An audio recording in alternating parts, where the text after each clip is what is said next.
Graça e paz, amados e queridos irmãos, todo o Brasil. Quem vos saúda com a paz do Senhor é o pastor Cícero Silva. E hoje, dentro da palavra do pastor, nós vamos meditar sobre a importância do altar. Subordinado ao título Restaurando o Altar Quebrado, nós queremos trazer uma palavra de conscientização sobre a importância do lugar santo, do altar para a nossa vida espiritual. E com a permissão de Deus, nós vamos estar nos embasando dentro desse tema. Queridos, o altar é aquele lugar sublime aonde nós depositamos a nossa oferta, o nosso sacrifício, o nosso holocausto para Deus.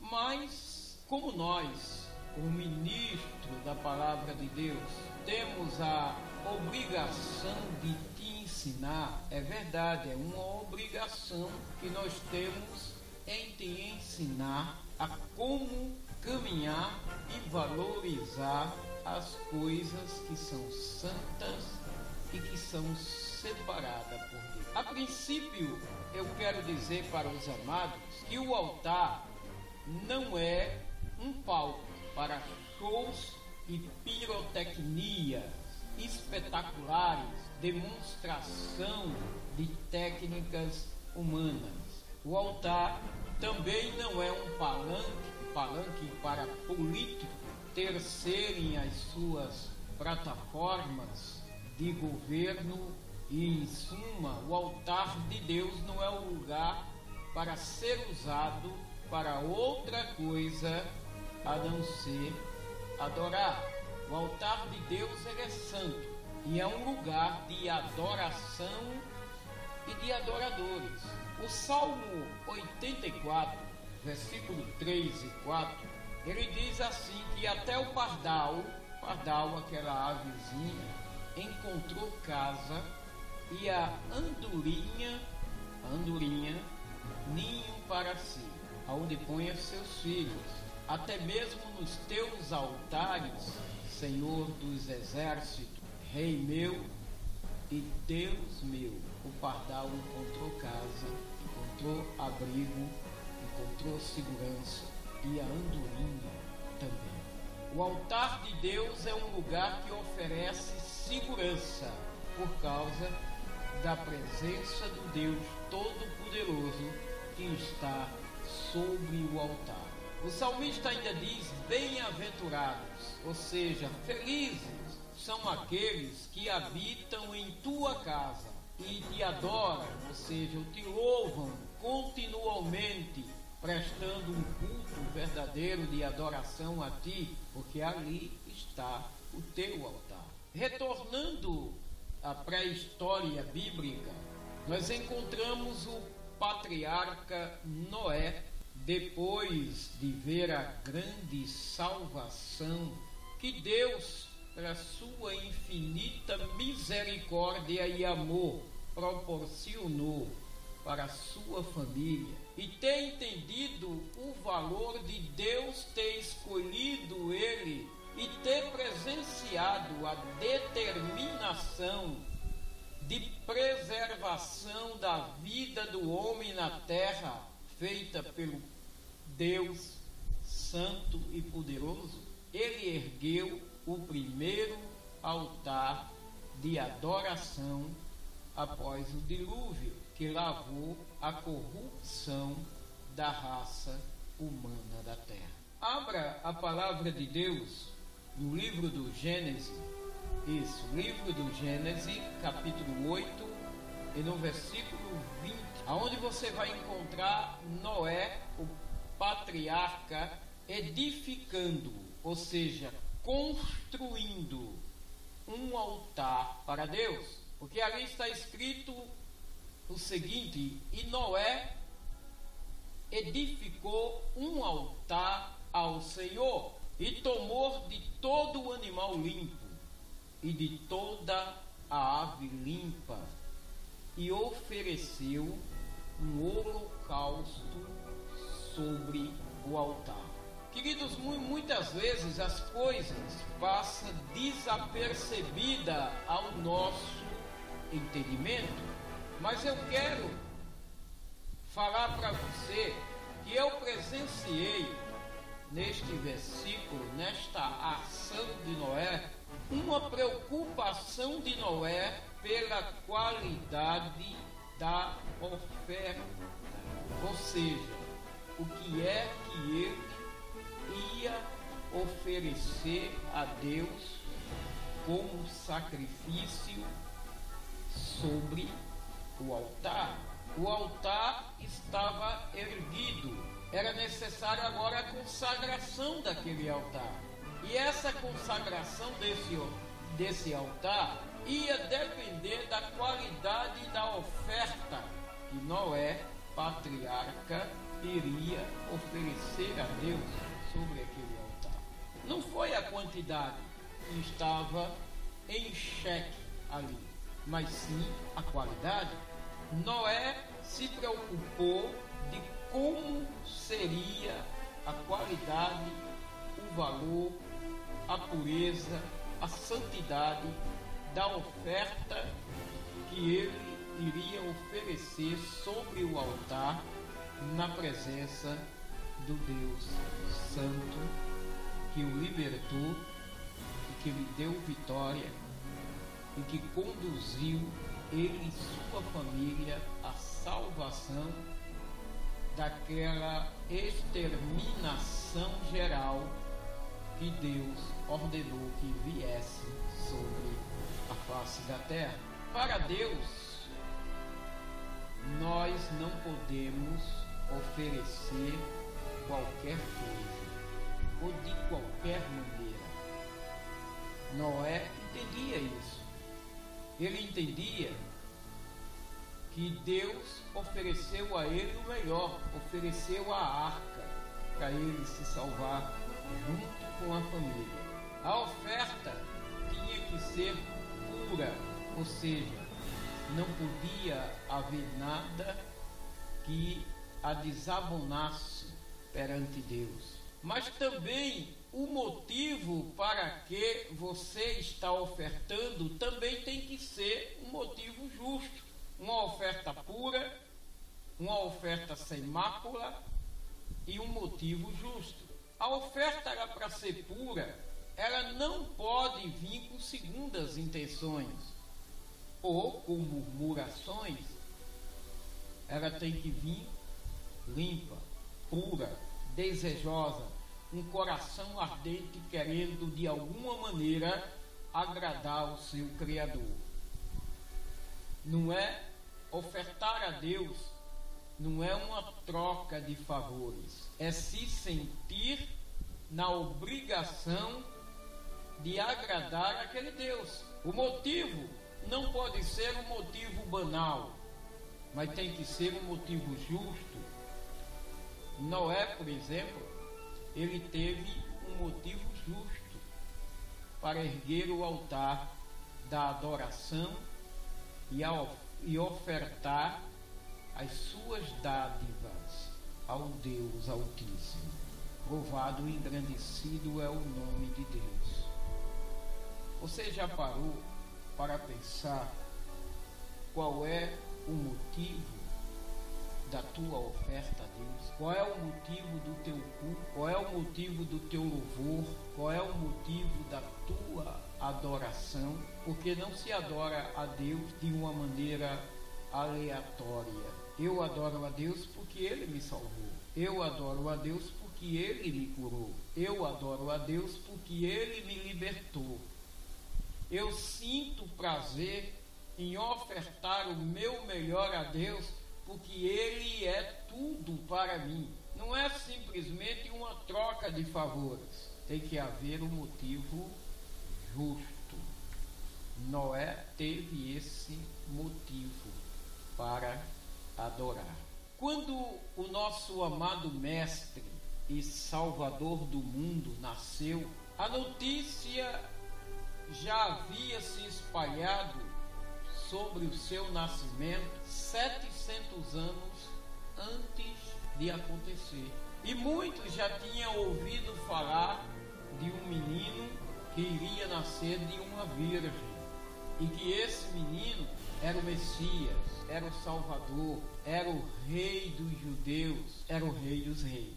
E alguns homens, na época do nascimento de Jesus, vinham pagando o seu preço para adorar aquele menino que, apesar de menino, nasceu rei, e vinha caminhando por dentro de um deserto, seguindo apenas uma estrela que o levava na caminhada, até chegar ao local aonde estava aquela criança e sua mãe. E aqueles magos, eles chegaram ali, eles vieram para adorar, e quando chegaram ali naquele lugar, naquela casa, encontraram um pequenino rei sobre um altar, em companhia de sua mãe.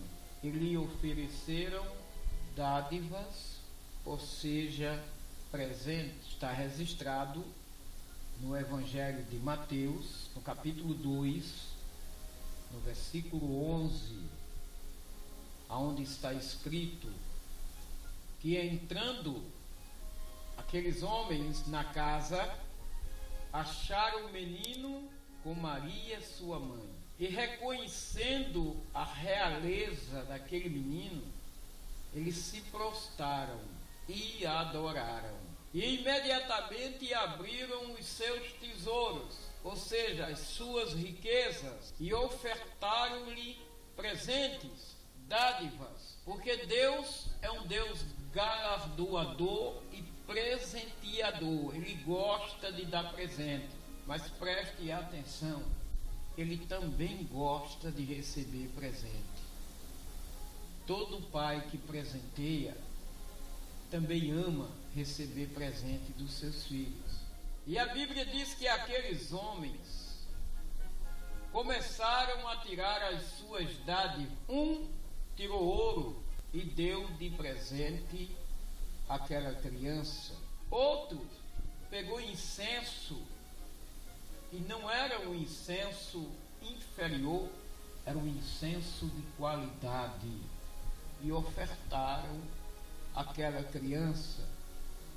Outro tirou mirra, era um unguento, um perfume caríssimo naquela época, e presenteou aquela criança. Eles entenderam que tinham que dar algo que tivesse qualidade para aquele pequenino rei. E ali eles deram as suas dádivas.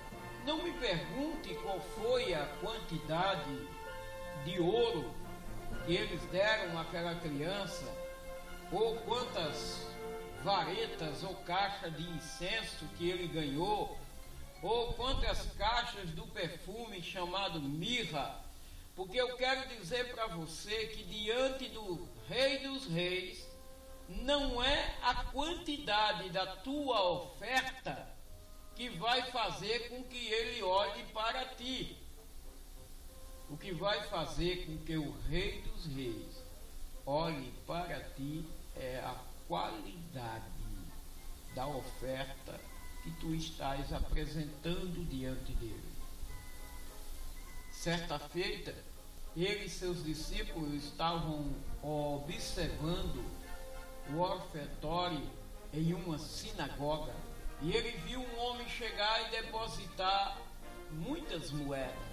E logo depois desse homem chegou uma pobre senhora que só tinha uma pataca, uma moeda de pequeno valor, mas era tudo que ela tinha. E ela ofertou. Jesus Cristo disse: viste esta? A oferta dela foi maior do que a de todos que ali estavam. Sabe por quê? Porque a oferta dela foi uma oferta de qualidade. Você não pode oferecer no altar de Deus qualquer coisa ou de qualquer maneira. Não é a quantidade, é a qualidade da oferta que representa o valor que você dá às ações de Deus na tua vida. E representa o valor que tem tudo que é divino. Você quer ver? As ofertas dos magos, cada dádiva representava uma qualidade daquele menino e o valor dele para a vida deles. O ouro estava representando a sua realeza. Jesus Cristo, ele é o Rei dos Reis. E a sua realeza foi reconhecida por aquele homem que lhe ofertou ouro. O incenso era a representatividade de que eles estavam na presença de uma divindade, não de um ser qualquer, de um ser divino. Jesus Cristo, ele é Deus, e como Deus, ele precisa ser adorado como tal. Nos dias de hoje, quando nós vamos à casa de Deus para o adorar, nós temos que levar ouro à nossa presença. A nossa presença na casa do Senhor é ouro. Temos que levar o incenso, as nossas orações, mas esse incenso tem que ser um incenso de boa qualidade. Tem muita gente que leva incenso ruim, leva uma oração fingida, uma oração maquiada, uma oração farisaica e acha que Deus vai receber esse incenso. Necessita de se quebrar e de pedir perdão, mas não pede. E faz uma oração de fariseu, como aquele que Jesus encontrou orando e dizendo que eu não sou como este pecador, eu sou bom, eu dou esmola aos pobres. E Jesus está ligando para o esmola aos pobres, ele cuida dos pobres. Agora você tem que cuidar de você. Você tem que cuidar da sua pessoa primeiro, para que você possa cuidar dos outros. O incenso, a oração, qual é a qualidade dela? E depois, quando você entrar no templo, você tem que sentir o cheiro do perfume, da mirra, da rosa de Saron, daquele que te libertou, daquele que te transformou. E olha que esse altar onde Jesus se ergueu lá no Gólgota era um altar de morte, era um altar onde ele se entregou para que eu e você pudesse hoje ter vida. Mas muitas vezes você olha para o Gólgota e não enxerga o sacrifício de Cristo. Muitas vezes você vai para a casa do Senhor, mas o teu coração está ligado em outras coisas, em outras pendências. Há algumas igrejas que têm até reuniões empresariais. Vai em busca de quê? Se o principal produto que o altar de Deus e a casa de Deus tem para te oferecer é salvação.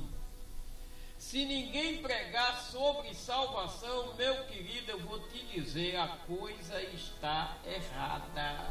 O altar de Deus é local de se pregar salvação, libertação e transformação de vida.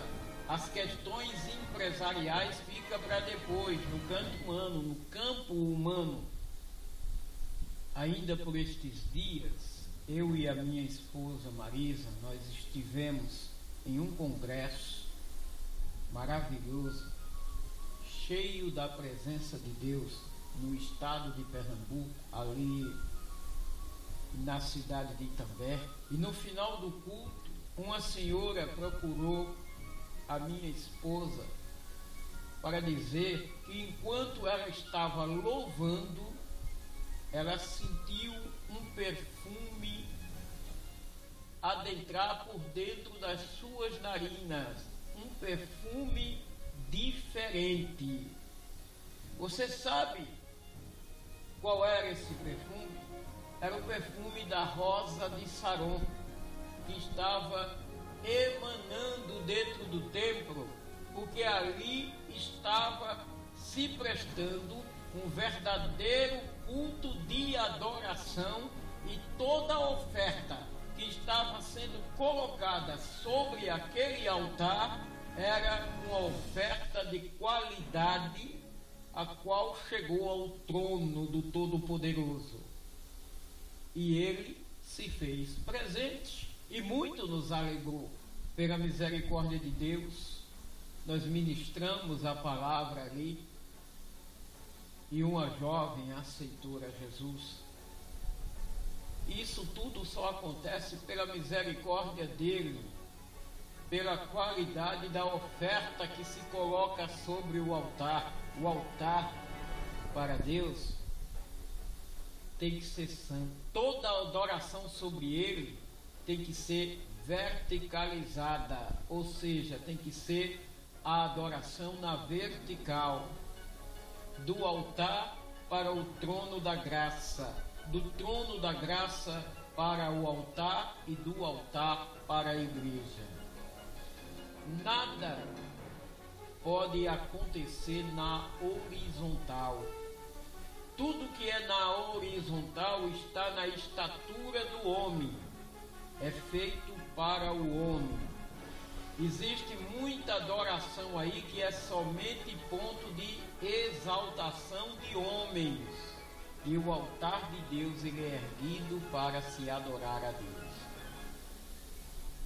Preste muita atenção nessas coisas que eu estou falando para você nesta palavra do pastor. É aquilo que Deus colocou no meu coração. Eu quero dizer para você que me ouve através desta mensagem, de que Deus me chamou para servir, e eu sou servo de todos, mas primeiramente de Deus. Então tudo que Ele colocar na minha boca para ser ministrado, primeiro tem que agradar a Ele, para que depois venha agradar aos homens. Então eu não estou preocupado aqui com posicionamento ou questionamento de status humanos. Tudo que eu quero alcançar é aquilo que Ele me deu, a minha salvação. E quero que também muitos sejam salvos naquele dia. A oferta, ela tem que ter uma representação tremenda, meu amado. A tua oferta. Pastor, mas quanto eu devo levar para a igreja para ofertar a Deus? Leve você. Se você estiver dentro da casa do Senhor, já é uma grande oferta. E é a única que Ele está esperando. Porque tem gente que até está dentro do templo, mas não está na presença de Deus e nem tampouco toca nas coisas santas, nem recebe a presença de Deus, porque o corpo físico está dentro do templo, mas o pensamento está fora do templo. O pensamento não está acompanhando as ministrações que está sendo feita através do louvor. Quando ele diz que está alegre é por causa de movimentos mentirosos, de pessoas que pregam riquezas materiais, de pessoas que diz que Deus vai fazer chover dinheiro. Deus não vai fazer chover dinheiro, Ele vai fazer chover água, que é para lavar e purificar. Dinheiro é um acréscimo. pela misericórdia dele, ele pode fazer acontecer na tua vida. E ele tem seus meios. Mas dentro da casa do Senhor, o assunto é salvação, libertação, transformação. E quando Deus opera, a cura. Mas nem a cura pode ser colocada em primeiro plano dentro da casa de Deus. Tem que ser colocada em primeiro plano libertação e transformação. E cura espiritual, que o homem é ferido na alma. O altar para Deus é e tem que ser santo. Livro do Êxodo, capítulo 35, versículo 29. Fala sobre a questão da consagração do que vai se colocar sobre o altar. Ele chega e diz, olha, 7 dias farás de expiação, ou seja, de consagração. Mas por que 7 dias? Porque 7 é o tempo de Deus. E o santificarás, e o altar será santíssimo. Tudo o que tocar o altar será santo. Nós podemos sim observar as ofertas sendo santificadas sobre o altar. O poder da presença de Deus está sobre o altar, santificando tudo que o tocar e destruindo tudo que é impuro com o fogo da presença de Deus que está sobre ele. Pastor, e há fogo sobre o altar? Ah, irmão, mas o Senhor tem base bíblica para isso? Tem. Abra a palavra de Deus no livro do Levítico, no capítulo 6 e no versículo 13. E você vai ver que está escrito que o fogo, ou seja, a presença de Deus, arderá continuamente sobre o altar e não se apagará. Eu quero que você entenda isso. O fogo da presença de Deus está sobre o altar.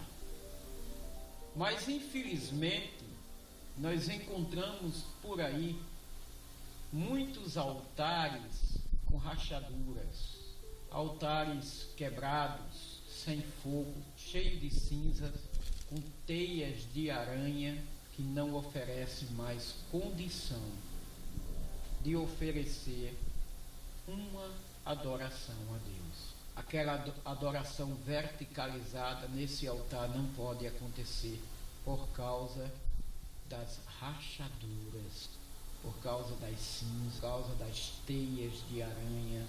Aquele altar precisa ser restaurado. O profeta Elias, ele vinha caminhando pelo deserto quando foi convocado para uma missão. Elias era um homem que tudo que ele ofertava a Deus tinha qualidade. A própria oferta que esse homem chamado Elias deu ao Senhor foi sua própria vida ao seu serviço. E Deus o convocou para uma missão. E quando ele chegou naquele lugar, ele encontrou o altar de Deus. A primeira atitude de quem quer fazer alguma coisa para Deus é consertar o altar. Não adianta você querer tocar harpa quando a harpa está com as cordas quebradas. A primeira atitude tua é consertar e afinar para depois tocar. E Elias entendia isso muito bem, essa necessidade. E ele começou a consertar o altar. A primeira coisa que veio no coração de Elias foi a separação do próprio povo de Israel, que estava dividido, o reino de Israel e o reino de Judá. E aquilo não parecia correto aos olhos daquele homem que amava a Deus, porque ele sabia que Deus escolheu uma nação, não foi um povo dividido. Que Deus escolheu uma família que tinha 12 filhos, 12 tribos, 12 ordenâncias, 12 tarefas, 12 mover, mas ligado à mesma raiz, Israel, e sintonizado com o mesmo trono, o trono da glória e da graça de Deus. E Elias, quando foi construir ou reformar aquele altar, ele escolheu 12 pedras. Sabe por quê? Porque cada uma daquelas pedras representava uma tribo de Israel. As 12 tribos estavam ali representadas em cada pedra do altar que Elias estava restaurando para Deus.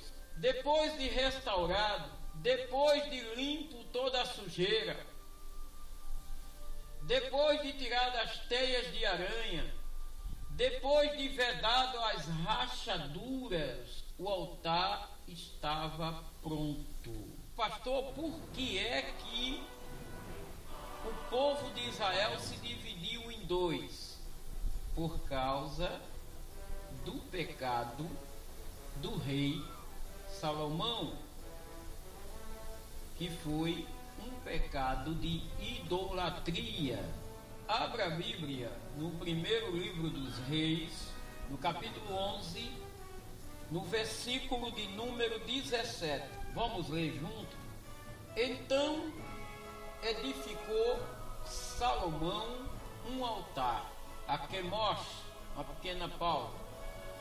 Quem era Quemosh?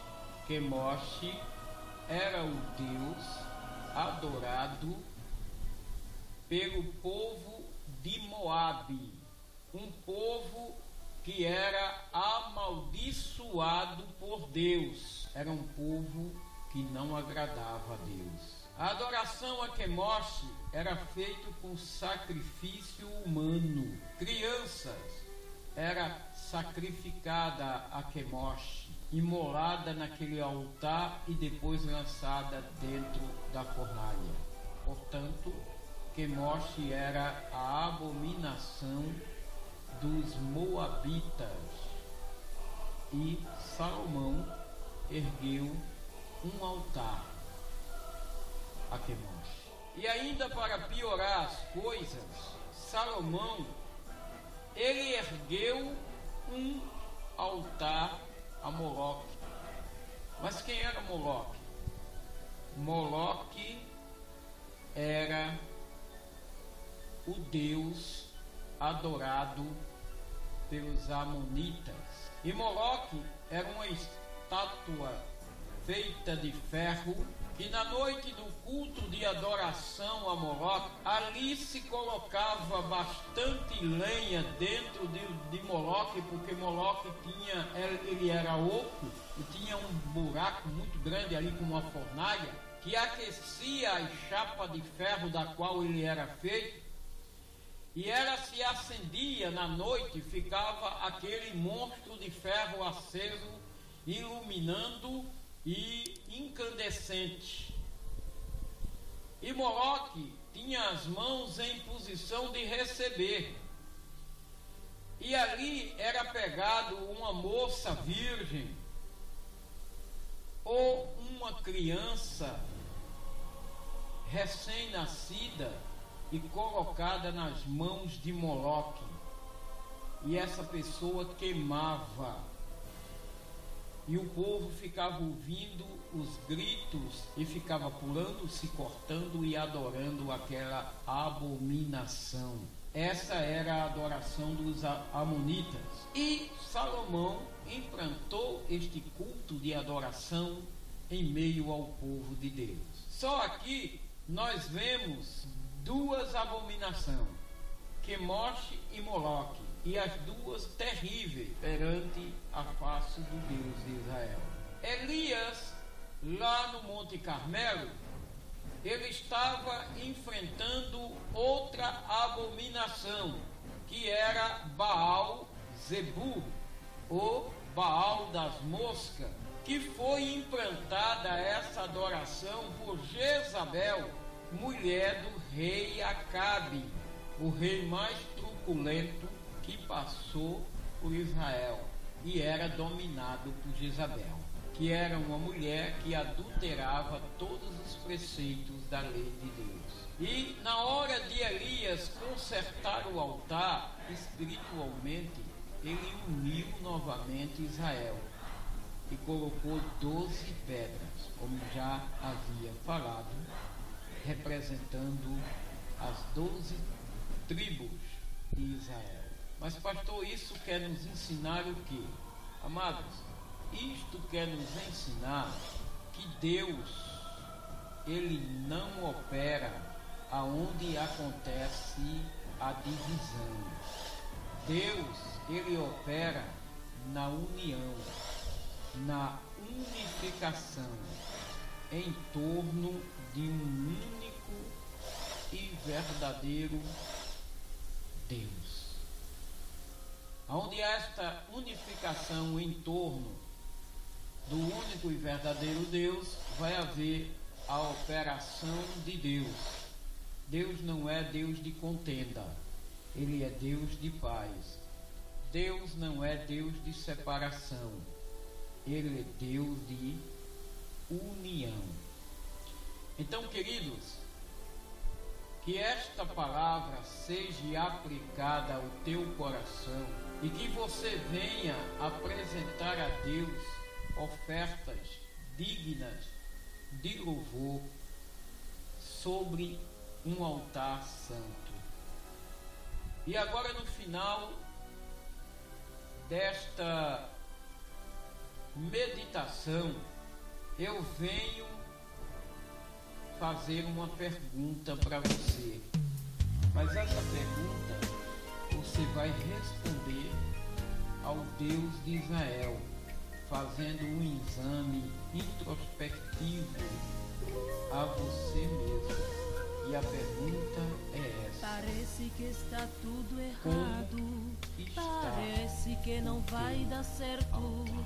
Estás cercado de solidão, tua vida virou um deserto. Mas Deus ainda muda a história, muda o quadro e a situação. Da tristeza ele faz alegria e de um problema ele faz solução. Adora ele, pode adorar, pode exaltar, glorifica o Rei dos Reis. Quando Deus decide abençoar o crente, até o mar se abre de uma vez.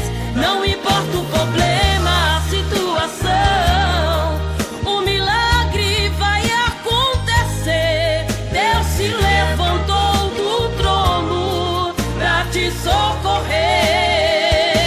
Deus vai te levantar, irmão, vai ser agora. Ele está declarando a tua vitória. Levante a cabeça, pare de sofrer. Existe um Deus que toma conta de você. Ele é um Deus tremendo, sempre está vencendo.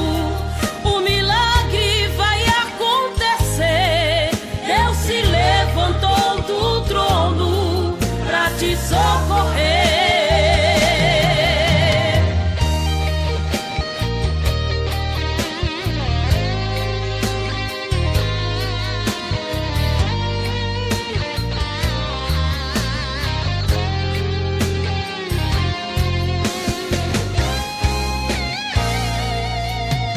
Mas Deus ainda muda a história, muda o quadro e a situação. Da tristeza ele faz alegria e de um problema ele faz solução. Adora ele, pode adorar, pode exaltar, glorifique ao Rei dos Reis. Quando Deus decide abençoar o crente, até o mar se abre de uma vez. Não importa o problema, a situação, o milagre vai acontecer. Deus se levantou do trono pra te socorrer.